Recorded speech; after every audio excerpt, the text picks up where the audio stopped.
When my husband walked through the door with a deep tan and a rehearsed smile about a tiring tech conference, I did not scream or cry. I simply poured him a glass of wine and asked one single question, soft as a whisper but heavy enough to crush his entire world. Do you know who she is? It was not a question of identity, but a death sentence for his career. My name is Valerie. I sat in the velvet armchair of our Chicago penthouse, the crystal stem of a Pinot Noir glass resting cool against my fingers. The room was dim, lit only by the amber glow of the city bleeding through the floor-to-ceiling windows. Outside, the wind whipped off Lake Michigan and sirens wailed in the distance, a chaotic symphony that usually made me feel safe high above it all. But tonight, the silence inside the apartment was heavier than the noise outside. It was the stillness of a held breath before the executioner drops the blade. The elevator dinged, shattering the quiet. The heavy oak doors slid open, and Grant stepped inside. My husband of 12 years dropped his leather weekender bag with a theatrical thud. He had been gone for 10 days. According to his itinerary, he had been sweltering in Austin, Texas, attending the annual leadership summit for Vanguard Holdings. He ran a hand through his hair, performing the role of the exhausted provider to perfection. He groaned about the flight delays and the terrible catering at the conference center, peeling off his jacket as he walked toward me. I did not stand up. I watched him with the clinical detachment of a coroner examining a fresh corpse. He looked good. Too good for a man who had spent 10 days in fluorescent-lit boardrooms eating stale pastries. His skin held a golden undertone, but my eyes locked onto the faint, pale outline around his eyes. It was a goggle tan.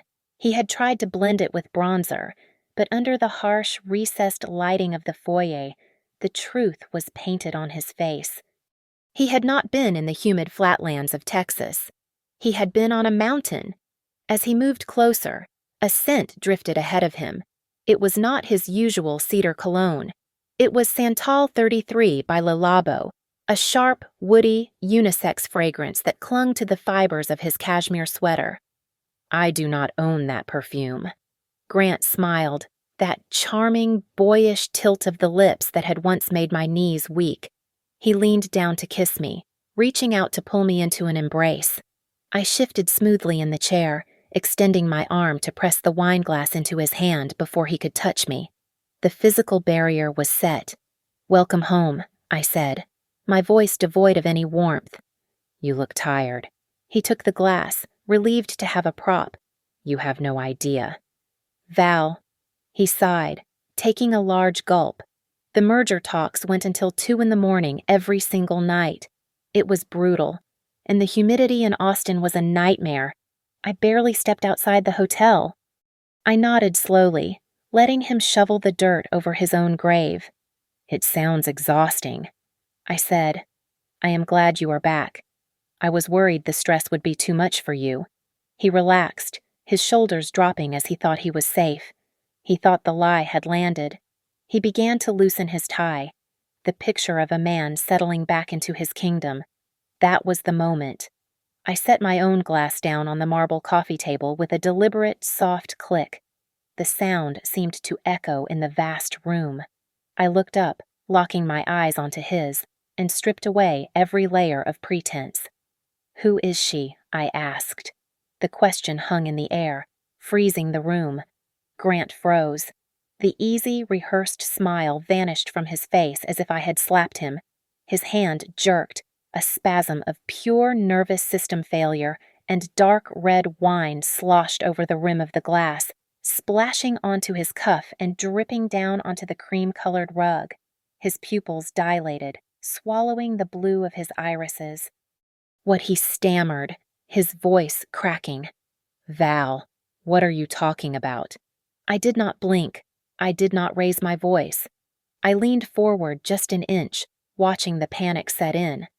"I am not asking for her name." "Grant," I said, my tone steady and cold. "I am asking if you actually know who she is." For a brief, agonizing second, the face of the man standing before me blurred, replaced by the ghost of the boy I met 12 years ago. We had found each other in the dusty silence of the university library, both of us exhausted and broke, but burning with an ambition that felt like a fever. He was not wearing Italian cashmere then. He was wearing a frayed sweater that smelled of cheap coffee and old textbooks. I remembered the way he looked at me, as if I were the only anchor in his storm, the only thing that made sense in a world of uncertainties. That was before I learned to make myself smaller so he could grow. I was a junior architect at Aurora Designs, on the verge of a promotion that would have defined my career, but Grant wanted his MBA. He had a vision for a startup, a dream that required capital and time we did not have. So I stepped back. I turned down the promotion. I took on freelance drafting work that numbed my mind just to pay our rent while he studied and networked. I remembered the years of instant noodles and counting pennies at the grocery store, deciding between heating the apartment or buying fresh vegetables. We shared everything back then, even our hunger. We believed, with a terrifying absolute faith, that we were building an empire of two. And we did. Or I thought we did. The hard years paid off when Grant landed the position of investment director at Vanguard Holdings. The money started pouring in, replacing the anxiety of poverty with the comfort of silk sheets and this penthouse view. We had rules, sacred covenants we swore never to break. We promised never to go to sleep angry. We promised total financial transparency, a reaction to the poverty we had escaped. We were a team. We were invincible. But the foundation had begun to rot 6 months ago. Though I was too blind to see the structural damage, Grant started to change. It was subtle at first, a new wardrobe of bespoke suits, a sudden obsession with his appearance. He became critical of me in ways that stung. He would look at my outfit before a dinner party and suggest I change into something more elegant, implying that my taste was no longer sufficient for his rising status. He called me simple. He called me unrefined. I swallowed the insults, telling myself it was just the pressure of the C-suite, the stress of maintaining his position among the sharks of the financial world. I made excuses for him because that is what a good wife does. The most painful part, the part that made my chest constrict even now as I looked at his panicked face, was our plan for a family. After years of trying and failing to conceive, after the heartbreak of negative tests and clinical sterile rooms, we had decided to adopt. It was my deepest desire, the one dream I wanted more than the penthouse or the status. We had been in the process for 2 years. Grant had been distant throughout the paperwork. He missed the initial interviews, citing urgent board meetings. He skipped the background checks, claiming client emergencies. But he had promised me, with his hands holding mine, that he would be there for the most important date. He swore he would be present for the final home visit, the day that would decide if we were fit to be parents. I believed him because I had spent 12 years believing that his word was the iron skeleton of our life. I did not know then that he was already swinging the sledgehammer to bring it all down. 10 days ago, Grant stood in this very hallway, checking his watch and complaining about the itinerary for the Austin trip. He kissed me on the cheek, a dry, perfunctory peck, and walked out the door. I watched him go, feeling a vague sense of unease that I attributed to the upcoming stress of the week. The leadership summit was supposed to last 10 days, but the only date that mattered to me was the 5th day. That was the day scheduled for our final home visit. I had prepared for that Thursday with the intensity of a military operation. The apartment was spotless, smelling of lemon polish and the vanilla cookies I had baked to create a facade of domestic warmth. The social worker, a stern woman named Mrs. Gable, sat on our sofa with her clipboard, her eyes scanning the room for any sign of instability. I had set the iPad up on the coffee table, the video call link ready for Grant to join. He had promised. He knew that without his presence, the interview could not proceed. I called him at 2 o'clock. It went to voicemail. I called him at 2:10. Voicemail. By 2:30. Mrs. Gable capped her pen with a decisive click. She told me that the agency required total commitment from both parents and that his absence spoke louder than his application. She suspended our file. I sat there in the silence after she left, feeling a mix of humiliation and heartbreak that threatened to tear me apart. But then, my phone buzzed on the counter. I reached for it, desperate for an apology from Grant, an excuse about a dead battery or a crisis at the conference. It was not a text from my husband. It was an automated notification from the airline app, which was linked to our shared family account. It read that the flight to Denver had successfully landed. I stared at the screen. Denver. Grant was supposed to be in Austin, Texas. Austin is flat, humid, and famous for barbecue. Denver is the gateway to the Rockies. Denver is the transfer point for the luxury shuttles that run up to Aspen. The tears stopped instantly. The sorrow in my chest hardened into a cold, sharp knot of suspicion. I did not call him to scream. Instead, I walked into his home office and opened the drawer where he kept his old technology. I pulled out his previous generation iPad. He had bought a new one for the trip, but he had forgotten to sign out of the cloud on this device. I powered it on. My fingers moved with the precision of a surgeon. He was smart enough to turn off the location services for the Find My Friends app. He had gone dark on the map, but Grant was arrogant, and arrogance makes people sloppy. He was obsessed with his fitness metrics. I opened the health app, which synced data from the watch he was currently wearing in Colorado. The data stream refreshed. I looked at the elevation stats for the last 5 days. If he were in Austin, the elevation would be roughly 500 feet above sea level. The graph on the screen spiked aggressively.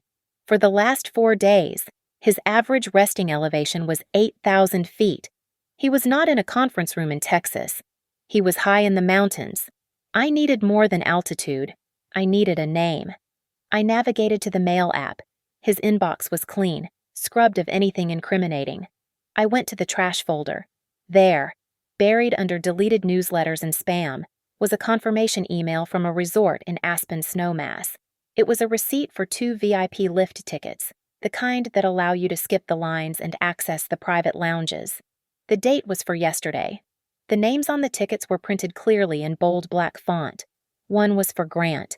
The other name was Ms. B. Sterling. The logic was complete, and the verdict was undeniable. My husband was not working. He was skiing with another woman while our future family turned to dust. The name Sterling triggered an immediate, violent alarm in the back of my mind. It was not a common name, not in the circles Grant moved in. Arthur Sterling was the CEO of the massive conglomerate that Vanguard Holdings had been aggressively courting for a merger for the last 18 months. This was the deal that was supposed to secure Grant's legacy. If he was involved with a Sterling, the stakes had just shifted from a domestic betrayal to a potential corporate catastrophe. I opened a secure browser and contacted a digital private investigator I had used once for a background check on a contractor. We never spoke on the phone. I typed the request into an encrypted chat window asking for the identity of Ms. B. Sterling, currently in Aspen. I paid the expedited fee, which was $500, and waited. The cursor blinked on the black screen, a rhythmic pulse that matched the pounding in my temples. 12 minutes later, a file appeared in my inbox. The subject was Bianca Sterling. She was 28 years old, a former swimwear model with a social media following in the millions. More importantly, she was the third and current wife of Arthur Sterling, who had just turned 60 last month. My stomach dropped. Grant was not just cheating on me. He was sleeping with the wife of the man who held the power to crush his firm and end his career with a single phone call. The recklessness was breathtaking. I needed to see the depth of it. I needed proof that went beyond a receipt. I turned to Grant's desktop computer.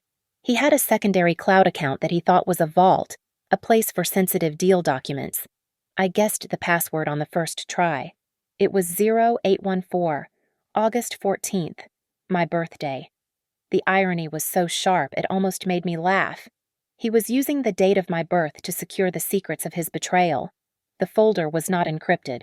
It was simply named Snow. I clicked it, and my life as I knew it dissolved into pixels. There were hundreds of photos. Grant and Bianca drinking champagne in a hot tub surrounded by snow. Grant and Bianca kissing in a gondola. Grant and Bianca in a bed with high thread count sheets, laughing at the camera. They looked like a golden couple, vibrant and rich and untouchable. Then I opened the synced text messages. This was the autopsy of our marriage. I scrolled past the graphic sexting, searching for my name. I found it quickly. Grant had written that he just needed to hold on until the merger was finalized. He told her that once the deal was signed and his bonus cleared, he would file for divorce. He promised to use the payout to take her to the Amalfi Coast. Bianca had replied asking about the adoption. She wrote that I seemed like a desperate, boring woman who was trying to trap him with a child that was not even his. I waited for Grant to defend me. I waited to see a message where he told her to stop, where he showed a shred of respect for the woman who had built him up from nothing.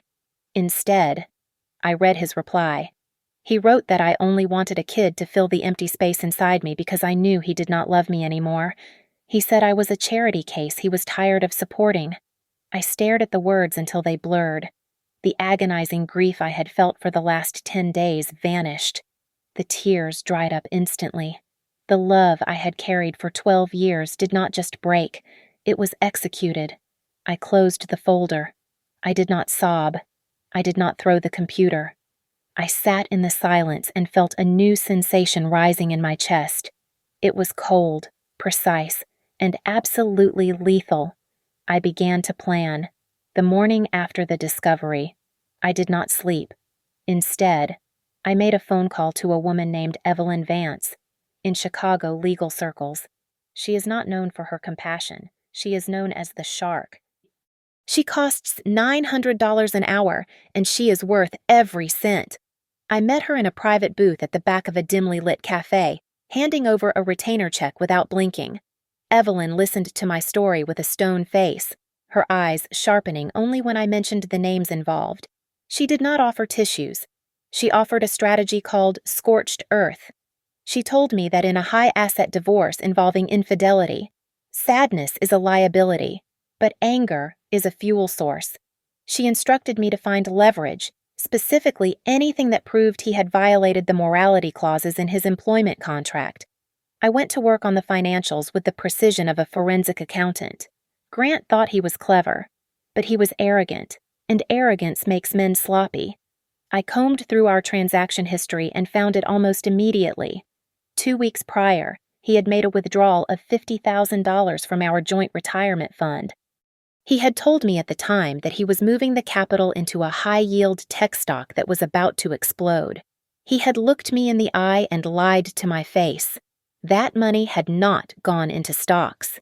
It had funded the 5-star suite, the private jet charter, and the diamond bracelet I saw on Bianca's wrist in the photos. He had stolen our future to pay for his mistress. I did not scream. I simply logged into the banking portal. I downloaded every statement, every trade confirmation, and every fraudulent transfer to creating a digital paper trail that would hold up in any court. Then I went to the bank in person. I did not empty the accounts, as that would look vindictive to a judge. Instead, I withdrew exactly 50% of the liquid assets remaining in our checking and savings accounts. I wired the funds to a secure account I had opened that morning in my mother's name. It was a protective measure, ensuring I would not be left destitute when the war began. Next, I made a call to our credit card provider. I told the fraud department that I had noticed suspicious activity on our joint black card, specifically regarding transactions in Colorado. I sounded panicked and confused. They froze the account immediately. I did this on the final day of his trip. I imagined the moment he tried to pay for a lavish lunch with Bianca, only to have the card declined in front of the staff and other patrons. It was a petty move, a small pinprick compared to the dagger I was holding, but I wanted him to feel a flicker of embarrassment before the real pain arrived. By the time Grant landed, Evelyn had the divorce papers drafted. They were brutal. I was asking for the penthouse, full alimony, and a massive settlement based on his dissipation of marital assets. But the papers were just the first layer. I prepared a thick manila envelope which I called the packet. Inside were high-resolution prints of him and Bianca in the hot tub, copies of the text messages where he mocked my infertility, and the hotel receipts bearing both their names. However, The true genius of my plan lay in the third party. I spent the night researching Arthur Sterling. The man was a titan of industry, a 60-year-old billionaire who controlled a media empire and had a reputation for ruthlessness. He destroyed companies for fun. He was known to be possessive, deeply proud, and unforgiving of humiliation. Grant was not just sleeping with Arthur's wife. He was humiliating a king in his own court. A cold, dark realization settled over me. I did not just want a divorce. I wanted to erase Grant. I realized I could not destroy him alone, but Arthur Sterling could. I decided right then that I would not be the only one to serve justice. I would hand Grant over to the one man who could ensure he never worked in finance again. My plan shifted from simple revenge to a calculated execution. I would use Arthur Sterling as the weapon to kill my husband's life. "What are you talking about?" Grant let out a wet, nervous laugh, shifting his weight from one foot to the other. He looked at me with wide, innocent eyes, a performance that might have worked yesterday. "I was with Mike. You know Mike from compliance. We were rooming together to save the company money." "You are being paranoid, Val." I did not dignify that lie with a verbal response. I simply reached for the iPad lying face down on the coffee table. With a flick of my wrist, I woke the screen and slid it across the cold marble surface. It spun slowly and came to a stop directly in front of him. The image was crystal clear. It was the selfie they had taken in the glass gondola, suspended high above the white slopes of Aspen. Grant's mouth was pressed against hers, his hand tangling in her blonde hair, his eyes closed in what looked like ecstasy. The date and timestamp were glowing in the corner. Grant stared at the screen. The blood drained from his face so fast I thought he might faint. His defense crumbled instantly. He dropped his bag, his hands coming up in a pathetic gesture of surrender. "Val, wait, please. It is not what it looks like," he stammered, the words tumbling out in a desperate rush. "It was just a fling. It meant nothing. Absolutely nothing. The pressure of this merger, the sleepless nights. I just needed an escape. She was there, and she made it easy. It was just physical. Val, I swear on my life, she means nothing to me. I was weak." I cut him off with a voice as sharp as a scalpel. "You think she is just Bianca," I said. "You think she is the 28-year-old trophy wife of a man old enough to be her grandfather. You think stealing her made you the alpha male. You think sleeping with the enemy's wife gives you power. Do you not?" Grant swallowed hard, his Adam's apple bobbing. He nodded slowly, thinking that confession was his path to salvation. He thought if he admitted to the lust, he could avoid the deeper consequences. "Yes, I knew who she was. I admit it. It was stupid. Val, it was an ego trip. I am sorry. I was trying to feel like I was in control of something." I watched him, letting the silence stretch until it was thick and suffocating. Then I leaned forward, resting my elbows on my knees, and smiled.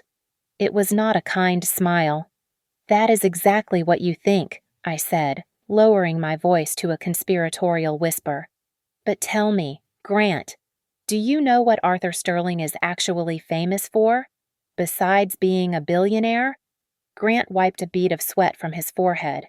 He looked confused, his eyes darting around the room as if searching for the right answer.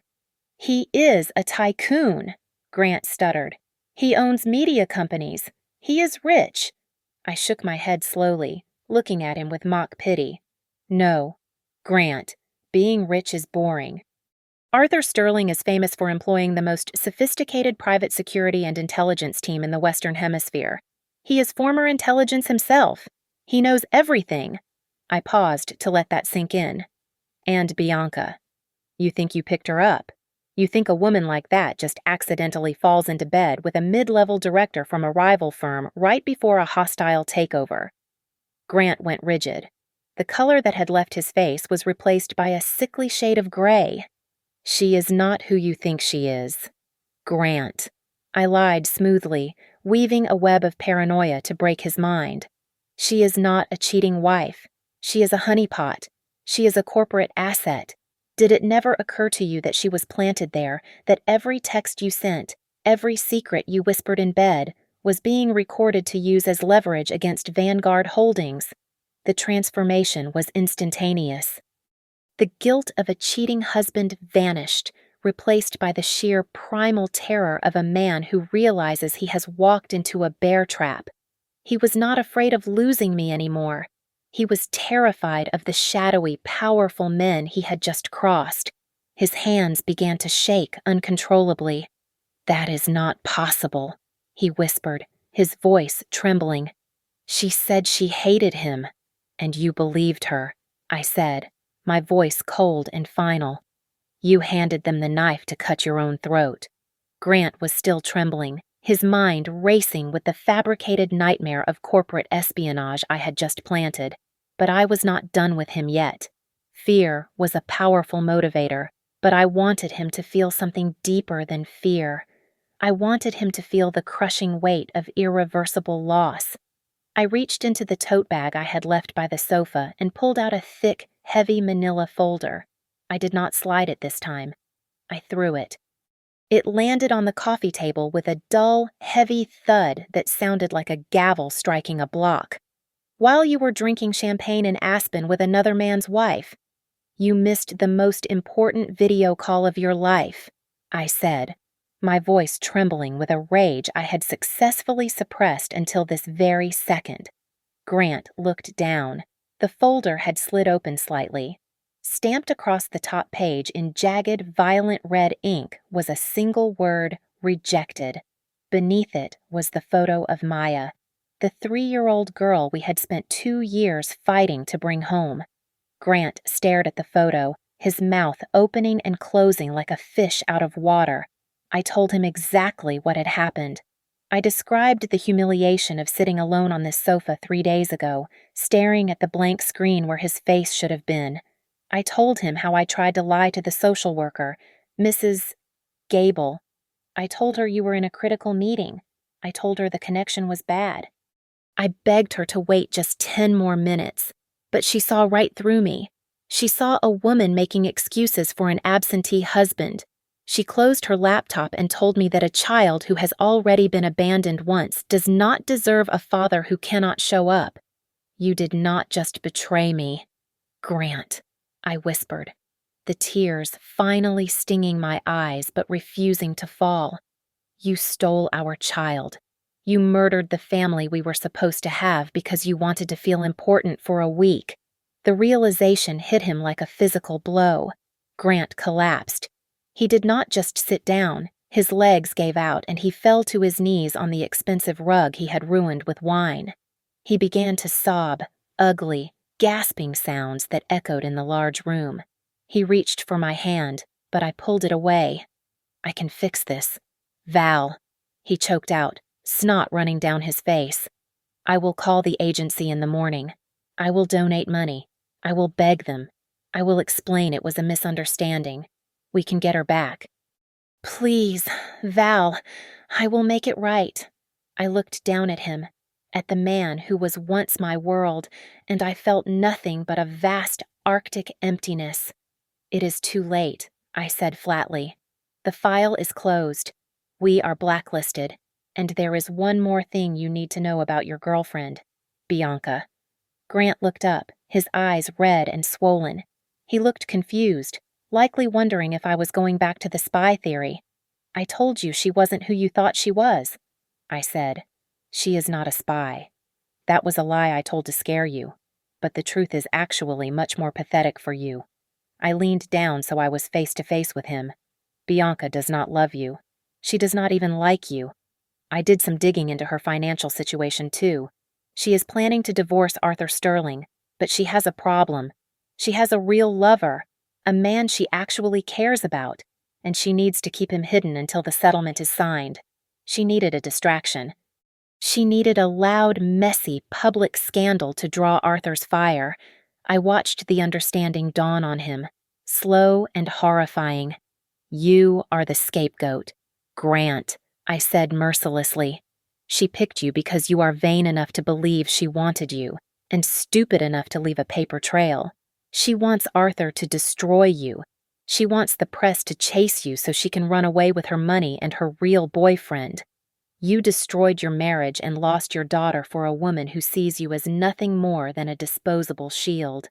Grant stayed on his knees, frozen in a state of absolute shock. The vanity that had driven him to Aspen was stripped away, leaving him naked in his own stupidity. He had burned his entire life to the ground for a woman who was using him as human bait. Grant scrambled for his personal phone, his fingers slipping on the screen as he frantically dialed Bianca. I watched him hold the device to his ear, his eyes darting around the room. The call went straight to voicemail. He hung up and dialed again. Voicemail. He tried to send a text, but the message bubble turned green and failed to deliver. She had blocked him. The disposable shield had been discarded. Then, the silence of the room was shattered by a different sound. His work phone, which had been sitting on the entryway table, began to vibrate violently against the wood. It buzzed once, twice. Then a continuous stream of notifications lit up the screen. It sounded like a swarm of angry hornets. Emails, texts, Slack notifications. The device danced across the table with the intensity of the incoming barrage. Grant looked at the phone with dread, too afraid to pick it up. I did not just sit here and cry for the last 10 days. Grant, I said, my voice steady and clear. I made a decision. 2 hours before you walked through that door, I sent an email. He looked up at me, his eyes wide with a new kind of horror. Who did you email? He whispered. I did not email your boss. I said. That would have been too small. I emailed Arthur Sterling. Grant stopped breathing. The air seemed to leave the room. I attached everything. I continued. The photos of you two in his chalet, the receipt for the lift tickets on his corporate account, and most importantly, the screenshots of the texts where you mocked the merger and called his company a sinking ship. I thought he deserved to know who was sleeping in his bed. Grant lunged for his work phone. He tapped the screen with shaking hands. Arthur Sterling does not like to be embarrassed, I said, narrating his demise as it happened in real time. And he certainly does not keep secrets for the man sleeping with his wife. He forwarded my email to the entire board of directors at Vanguard Holdings about 20 minutes ago. He told them that if you remained employed by morning, the merger was dead. Grant let out a strangled noise as he opened his inbox. I could see the reflection of the red urgency flag on his glasses. He was reading the notification from Human Resources. It was an immediate termination for cause. He had violated the morality clause of his contract and engaged in conduct detrimental to the financial interests of the firm. My options, he gasped, scrolling down frantically. My unvested stock. It is all gone. They canceled everything. It was millions of dollars. It was 10 years of 80-hour weeks. It was his identity. It was all vaporized in the span of a single evening. You ruined me, he screamed, throwing the phone across the room. It smashed into the wall, cracking the screen. But the damage was already done. You vindictive, evil woman. You destroyed my entire life. He took a step toward me, his face twisted into a mask of pure hatred. I did not flinch. I did not step back. I did not ruin anything. Grant, I said, my voice dropping to a register of absolute calm. You ruined your life the moment you stepped on that plane to Aspen. You built a house of cards and then set it on fire. All I did was turn on the lights so everyone could watch it burn. A sharp, authoritative knock echoed from the heavy front door. Grant froze. I walked past him, my heels clicking on the hardwood floor. I called the front desk 5 minutes ago. I said over my shoulder. I told them there was an intruder in my apartment who was refusing to leave and making threats. I believe the police are on their way, but security is here now to escort you out. I opened the door. 2 large uniformed guards stood there, their faces grim. Please remove him, I said, pointing at the man who was no longer my husband, just a stranger in a suit that smelled of another woman. The security guards did not handle him gently. They marched Grant out of the building with only the clothes on his back and the suitcase he had packed for his lie. I watched the elevator doors slide shut, severing him from the life he had taken for granted. By the next morning, the full weight of his reality set in. His bank accounts were frozen, locked down by both the internal investigation at Vanguard and the preliminary orders of our divorce proceedings. He could not even buy a cup of coffee. Arthur Sterling was as ruthless as I had hoped. He filed for divorce from Bianca the same day, but he did not do it quietly. He leaked a statement to the financial press naming Grant specifically as the cause of the dissolution. In the tight-knit world of high finance, Grant became radioactive. No firm would hire a man who had publicly humiliated a billionaire. He was blacklisted from Wall Street to Silicon Valley. Bianca, true to her nature, did exactly what I predicted. Once Arthur cut off her allowance and the public backlash began, she turned on Grant to save her own skin. She gave an exclusive interview to a gossip site claiming that Grant had pursued her aggressively and that she felt pressured and harassed by his advances. She painted herself as a victim of a predatory corporate climber. It was a lie, of course, but it was the final nail in the coffin of Grant's reputation. I did not stay in the penthouse. The air there tasted like betrayal. I put it on the market, and it sold in 3 days. The divorce settlement was brutally efficient. Grant had signed a prenuptial agreement years ago because he was so confident in his own success, but it ended up protecting me. I also gave him a choice regarding the $50,000 he had stolen from our retirement fund. I told him he could either sign over his share of the apartment equity to me, or I would take the evidence of his embezzlement to the district attorney. He chose his freedom. He signed the papers with a shaking hand, leaving me with nearly everything. I used the capital to relaunch my career. I expanded my small architectural practice, focusing on designing healing spaces and sanctuaries for people who had survived trauma. It was work that felt real. It felt like breathing again. The hardest meeting was with Mrs. Gable. I went back to the adoption agency alone. I sat in her office and told her the entire truth. I told her I was no longer a wife, but I was still a woman who wanted to be a mother. I expected her to turn me away.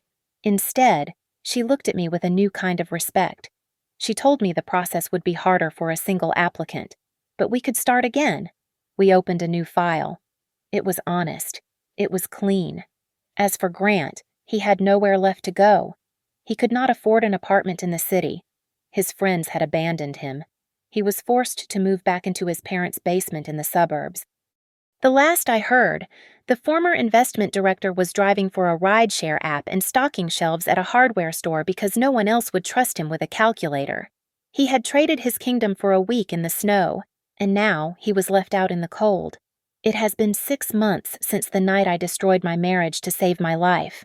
I am sitting in the sunroom of my new home in the suburbs. It is not a glass tower in the sky. It is a grounded, single-story house that I designed myself. I tore down the walls to let the light flood in, and I filled every corner with ferns and fiddle-leaf figs. It smells of eucalyptus and fresh soil, not expensive cologne and deceit.